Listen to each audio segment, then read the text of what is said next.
Hey everybody, Tim here with today's episode of Star Trek Deep Space Nine, Season 4, Episode 18, Hard Time. So this episode is one of those, Ira Bear has commented how, like, every other season or every few episodes, like, Miles has to suffer type of episodes where we had stuff like the one where Miles had to go to court and stuff like that. So this is one of those episodes where it doesn't serve the overall arc of the Star Trek show, but as an episode by itself, it's a good episode. It's a good character study episode where it opens up. The teaser before the credits is Miles is in jail and he's like a really old man right now. And which, I mean, realistically, that's a whole different story.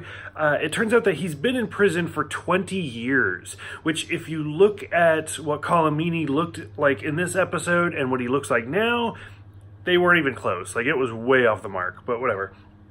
And then it turns out that it was kind of a dream, that while they were on a planet, Miles just started getting too interested in stuff and he ended up breaking a law. And so what they do is they implant the prison sentence in their brain and they just live through that. So even though O'Brien has 20 years of memories of being in prison, it was really only a few hours. And we watch him come home and he kind of has to like learn to cope of what it's like to be back at the station. And he talks about how he's forgotten how beautiful it was. Even though for everybody else it's been a few hours, it's been 20 years since he's seen the station. And like he has trouble like talking to Molly and Keiko and just kind of getting back into the groove of his life. And he's supposed to start seeing a counselor, which I think this is the first time they've mentioned counseling in Deep Space Nine, ever since like Counselor Troy from The Next Generation.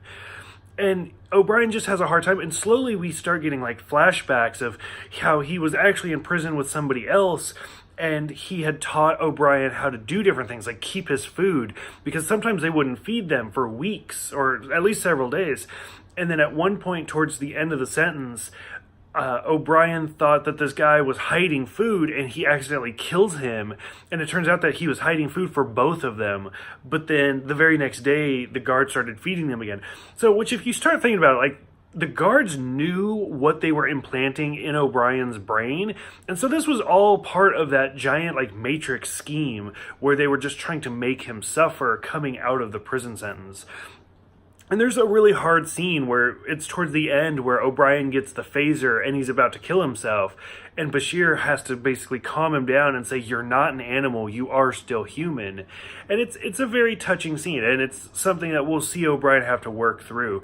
So for those who have seen this one, what do you guys think about these character episodes? What do you guys think about O'Brien always having to suffer? And just what do you guys think about how we're doing through the season so far? So thank you guys for watching. Thank you guys for the subscriptions and everything. I will see you guys next time for the Return to the Mirror Universe Shattered Mirror.